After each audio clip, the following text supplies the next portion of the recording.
Hi friends, நான் Lakshmi. Welcome back to my channel. இன்றைக்கி நம்ம சேனலில் பார்த்திங்கன்னா ஒரு சூப்பரான மழைக்கு ஏற்ற ரெசிபியோடு தான் வந்திருக்கேன். இப்போ மழை காலம்னால நிறைய பேத்துக்கு சளி காய்ச்சலாக இருக்கும். இந்த மாதிரி செஞ்சு சாப்பிட்டிங்கன்னா நமக்கு வந்து உடம்புக்கு ரொம்ப ஆரோக்கியமாக இருக்கும்.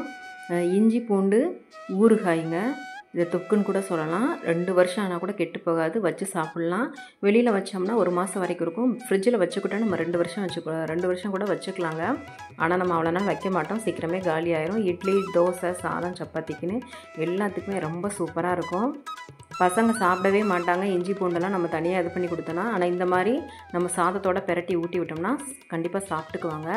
எப்படி செய்யலான்னு பார்க்குறதுக்கு முன்னாடி நம்மளோட KH Cutie சேனல் ரெசிபி இது வரைக்கும் சப்ஸ்கிரைப் பண்ணாதவங்க பண்ணிக்கோங்க. பக்கத்தில் இருக்க பெல் ஐகானையும் கிளிக் பண்ணிக்கோங்க. இதுக்கு வந்து நான் பார்த்தீங்கன்னா 250 கிராம் 1/4 கிலோ இஞ்சி எடுத்துருக்கேங்க. 100 கிராம் அளவுக்கு பூண்டு எடுத்துருக்கேங்க. நீங்கள் பூண்டு அதிகமாக வேணும்னா கூட ஆட் பண்ணிக்கலாம். நல்லா தோல் சீவிட்டு பூண்டெல்லாம் உரிச்சிட்டு ஒரு 10 நிமிஷம் நல்லா கொதிக்கிற தண்ணியில் வேக வச்சு எடுக்க போகிறோங்க. ஒரு 10 நிமிஷம் கழித்து பார்க்கலாம். இங்கே பாருங்கள், பூண்டெல்லாம் நல்லா வெந்துருச்சு, இஞ்சியுமே நல்லா வெந்துருச்சு. கொஞ்சம் இலை இஞ்சியாக இருந்துச்சுன்னா 8 நிமிஷத்துக்குள்ளேயே நமக்கு வெந்துருங்க. இப்போ புளி பார்த்தீங்கன்னா இதுக்கு தேவையான அளவு புளி வந்து 50 கிராம் எடுத்துருக்கேங்க. சுடு தண்ணி கொஞ்சம் போல் ஊற்றி நல்லா வந்து அதை ஊற வச்சுட்டு நல்லா விழுதாக வந்து அரைச்சி எடுத்துகிட்டு வந்துடலாம். மிக்ஸி ஜாரில் போட்டு இந்த மாதிரி ஃபைன் பேஸ்ட்டாக அரைச்சி எடுத்துக்கோங்க. அதுபோல் பூண்டையும் இஞ்சியுமே நம்ம வந்து அரைச்சி எடுத்துகிட்டு வந்துக்கலாங்க. நீங்கள் எங்களுக்கு அரைக்க வேணான்னா பெருசாக சின்னதாக நம்ம காய் சீவுவோம் இல்லையா, அதில் கூட நீங்கள் சீவிட்டு போட்டுக்கலாம், இல்லை சின்னதாக அரிஞ்சு கூட போட்டுக்கலாங்க.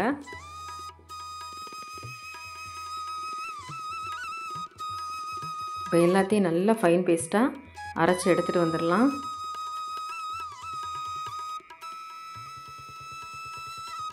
தோல் அங்கங்கே இருக்கிறத நல்லா தோலை நீக்கிட்டு கட் பண்ணுறதுக்கு, வேக வச்சதுக்கப்புறம் கட் பண்ணுறதுக்கு பாருங்கள் ரொம்ப இலகுவாக இருக்குது.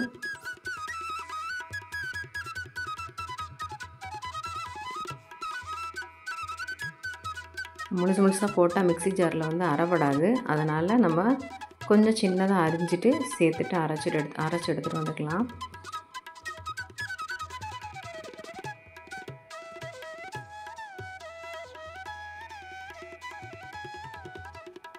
பாருங்கள், இந்த மாதிரி இருக்கணும். இப்போ ஊறுகாய் ரெடி பண்ணுறதுக்கு ஃபஸ்ட்டு கடாயை வந்து அடுப்பு ஆன் பண்ணியாச்சுங்க. கடாயை வச்சுட்டு நல்லெண்ணெய் பார்த்திங்கன்னா 100 ml இருக்கிற மாதிரி நான் விட்டுக்கிறேன். அதில் வந்து நீங்கள் கடுகு உளுந்து பருப்பு தாளிக்கணுன்றவங்க தாளிச்சிக்கலாம். நான் வந்து பவுடரை போட போகிறனால நான் போடலை. இதில் வந்து இப்போ 1/4 டீஸ்பூன் அளவுக்கு பெருங்காயத்தூள், கொஞ்சம் போல் கருவேப்பிலை தழை, அதுக்கப்புறம் பார்த்திங்கன்னா 1/4 டீஸ்பூன் அளவுக்கு மஞ்சள் தூள் சேர்த்துக்கிறேன்.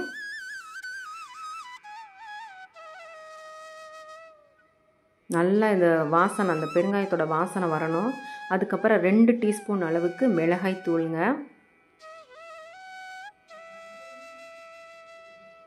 புளி வந்து அரைச்சி எடுத்துகிட்டு வந்தோம் இல்லையா, அந்த பேஸ்ட்டையும் வந்து ஆட் பண்ணிவிட்டு அந்த புளியோட பச்சை வாசனை போகிற அளவுக்கு கொஞ்சம் நல்லா வதக்கிக்கலாம்.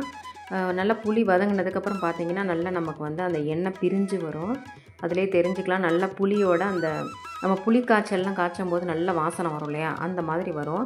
இப்போ இந்த ஊறுகாய்க்கு தேவையான அளவு உப்பையும் வந்து இதில் ஆட் பண்ணிடலாம். கல் உப்பு தாங்க சேர்க்கணும்.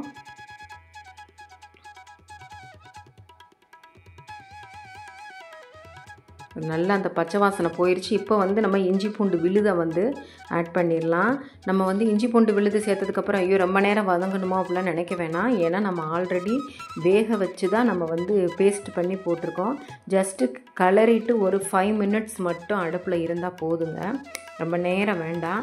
இப்போ இதில் 1 டீஸ்பூன் அளவுக்கு பார்த்திங்கன்னா வெந்தயம் கடுகு வறுத்துட்டு 1 டீஸ்பூன் அளவுக்கு அரைச்சிட்டு அதை நல்லா பவுட்ரு பண்ணிவிட்டு ஆட் பண்ணியிருக்கேன். நீங்கள் மொத்தமாக அரைச்சி எடுத்து வச்சிட்டிங்கன்னா இந்த மாதிரி ஊறுகாய் செய்யும்போது நம்ம யூஸ் பண்ணிக்கலாம். கறிகளுக்குமே யூஸ் பண்ணிக்கலாம், வெந்தய குழம்புக்கெலாம் யூஸ் பண்ணிக்கலாம், ரொம்ப வாசனையாக இருக்கும். இதை ஆட் பண்ணிவிட்டு ஒரு 5 மினிட்ஸ் மட்டும் லோ ஃப்ளேமில் வச்சு அப்படியே வேக விட்டிங்கன்னா நல்லா வந்து பார்த்திங்கன்னா நல்லா நமக்கு எண்ணெய் பிரிஞ்சு வரும். இந்த மாதிரி எண்ணெய் பிரிஞ்சு வர நேரத்தில் இந்த அளவுக்கு வெல்லம் வந்து போடுங்க, ரொம்ப டேஸ்ட்டாக இருக்கும். அந்த வெல்லம் எதுக்கு போடுறேன்னா அந்த புளிப்பு, காரம், உப்பு இந்த மாதிரி எல்லா சுவையும் வந்து பேலன்ஸ் பண்ணி கொடுக்குறதுக்கு தான் நம்ம வெல்லமே ஆட் பண்ணுறோம். ரொம்ப டேஸ்ட்டாக இருக்கும். சாதத்தோட பிரட்டி சாப்பிட்டோம்னா அவ்வளோ சூப்பராக இருக்குங்க. இது நல்லா ஆறுனதுக்கு அப்புறமா ஒரு ஈரம் இல்லாத கண்டெய்னருக்கு வந்து நம்ம மாற்றிக்கலாம். நான் ஊறுகாய் ஜாடியிலே வந்து போட்டு வச்சுக்கிறேன். பாருங்கள் எண்ணெய் பிரித்து சூப்பராக வந்திருக்கு. கண்டிப்பாக ட்ரை பண்ணி பார்த்துட்டு எப்படி இருந்துச்சுன்னு கமெண்ட் செக்ஷனில் உங்கள் ஃபீட்பேக்கை கொடுங்க. மறக்காமல் நம்ம சேனலுக்கான சப்போர்ட்டையும் கொடுங்க. லைக் பட்டனை ப்ரெஸ் பண்ண மறந்துடாதீங்க. தேங்க்யூ ஃபார் வாட்சிங் ஃப்ரெண்ட்ஸ்.